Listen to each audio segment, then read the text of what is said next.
யோவான் நற்செய்தி அதிகாரம் 18. இயேசுவை கைது செய்தல்.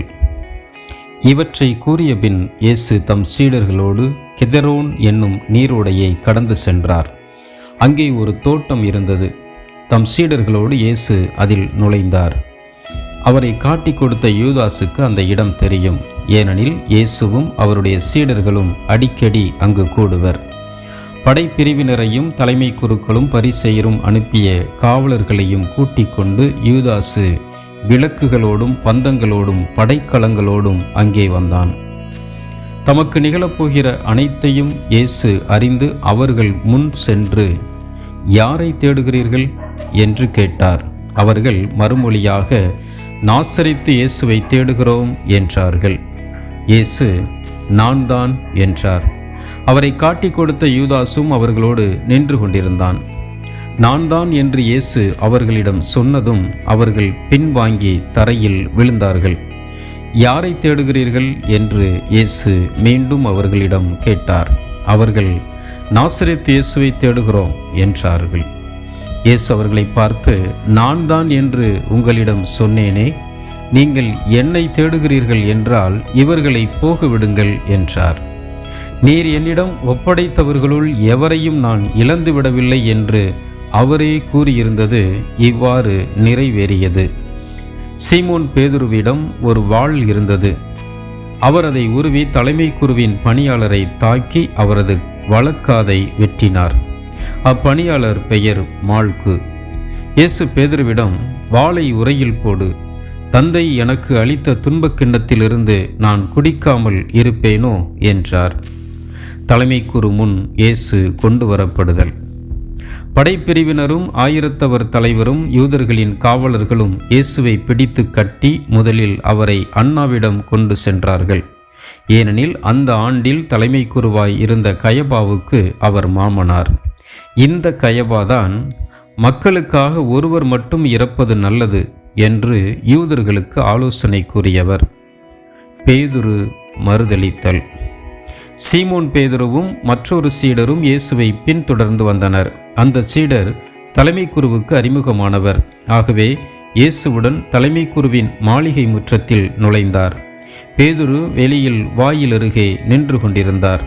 அப்போது தலைமை குருவுக்கு அறிமுகமாகி இருந்த அந்த சீடர் வெளியே வந்து வாயில் காவலரிடம் சொல்லி பேதுருவை உள்ளே கூட்டிச் சென்றார்.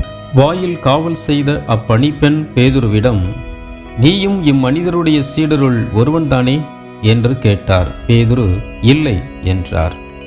அப்போது குளிராய் இருந்ததால் பணியாளர்களும் காவலர்களும் கரியினால் தீ மூட்டி அங்கே நின்று குளிர் காய்ந்து கொண்டிருந்தார்கள். பேதுருவும் சென்று அவர்களோடு நின்று குளிர் காய்ந்து கொண்டிருந்தார். தலைமை குரு இயேசுவை விசாரித்தல். தலைமை குரு இயேசுவின் சீடர்களை பற்றியும் அவருடைய போதனையை பற்றியும் அவரிடம் கேட்டார். இயேசு அவரை பார்த்து, நான் உலகறிய வெளிப்படையாய் பேசினேன்.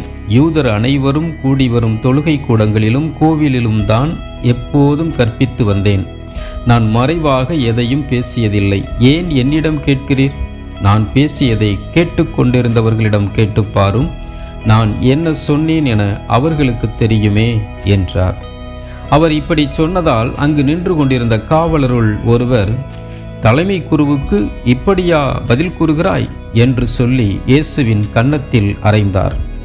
இயேசு அவரிடம், நான் தவறாக பேசியிருந்தால் தவறு என்னவென காட்டும், சரியாக பேசியிருந்தால் ஏன் என்னை அடிக்கிறீர் என்று கேட்டார். அதன் பின் அன்னா அவரை கட்டப்பட்ட நிலையில் தலைமை குரு கயபாவிடம் அனுப்பினார். பேதுரு மீண்டும் மறுதலித்தல். சீமோன் பேதுரு அங்கு நின்று குளிர் காய்ந்து கொண்டிருந்தார். அப்போது அங்கிருந்தவர்கள் அவரிடம், நீயும் அவனுடைய சீடர்களுள் ஒருவன்தானே என்று கேட்டனர். அவர் இல்லை என்று மறுதலித்தார். தலைமை குருவின் பணியாளருள் ஒருவர், நான் உன்னை தோட்டத்தில் அவரோடு பார்க்கவில்லையா என்று கேட்டார். பேதுருவால் காது வெட்டப்பட்டவருக்கு இவர் உறவினர். பேதுரு மீண்டும் மறுதலித்தார். உடனே சேவல் கூவிற்று. பிலாத்து முன் இயேசு கொண்டு வரப்படல். அதன் பின் அவர்கள் கயபாவிடமிருந்து ஆளுநர் மாளிகைக்கு இயேசுவை கொண்டு சென்றார்கள். அப்போது விடியற்காலம். பாஸ்கா உணவை உண்ணும் முன் தீட்டுப்படாமல் இருக்க ஆளுநர் மாளிகையில் அவர்கள் நுழையவில்லை. எனவே பிலாத்து வெளியே அவர்களிடம் வந்து, நீங்கள் இந்த ஆளுக்கு எதிராக கூறும் குற்றச்சாட்டு என்ன என்று கேட்டார். அதற்கு அவர்கள், இவன் குற்றம் செய்யாதிருந்தால் இவனை நாங்கள் உம்மிடம் ஒப்புவித்திருக்க மாட்டோம் என்றார்கள். பிலாத்து அவர்களிடம், நீங்கள் இவனை கொண்டு போய் உங்கள் சட்டப்படி இவனுக்கு தீர்ப்பு வழங்குங்கள் என்றார். யூதர்கள் அவரிடம், சட்டப்படி நாங்கள் யாருக்கும் மரண தண்டனை விதிக்க முடியாது என்றார்கள். இவ்வாறு தாம் எப்படிப்பட்ட சாவுக்கு உட்படப் போகிறார் என்பதை குறிப்பிட்டு இயேசு கூறியிருந்ததை நிறைவேறச் செய்தார்கள்.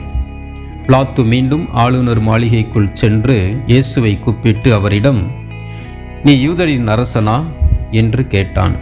இயேசு மறுமொழியாக, நீராக இதை கேட்கிறீரா அல்லது மற்றவர்கள் என்னை பற்றி உம்மிடம் சொன்னதை வைத்து கேட்கிறீரா என்று கேட்டார்.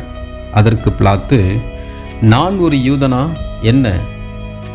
உன் இனத்தவரும் உன் தலைமை குருக்களும் தானே உன்னை என்னிடம் ஒப்புவித்தார்கள்.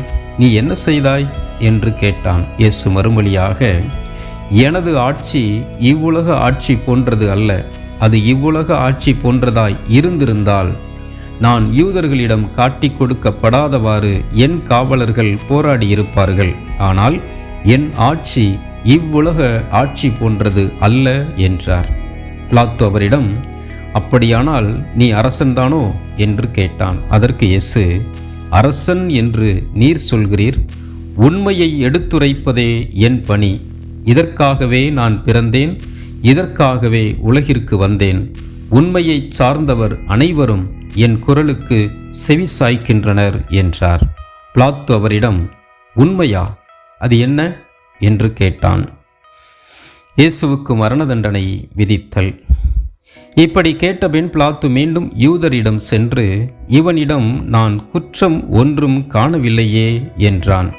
மேலும் பாஸ்கா விழாவின் போது உங்கள் விருப்பப்படி ஒரு கைதியை விடுதலை செய்யும் வழக்கம் உண்டே. யூதரின் அரசனாகிய இவனை நான் விடுதலை செய்யட்டுமா? உங்கள் விருப்பம் என்ன என்று கேட்டான். அதற்கு அவர்கள், இவன் வேண்டாம், பரபாவையே விடுதலை செய்யும் என்று மீண்டும் கத்தினார்கள். அந்த பரபா ஒரு கள்வன்.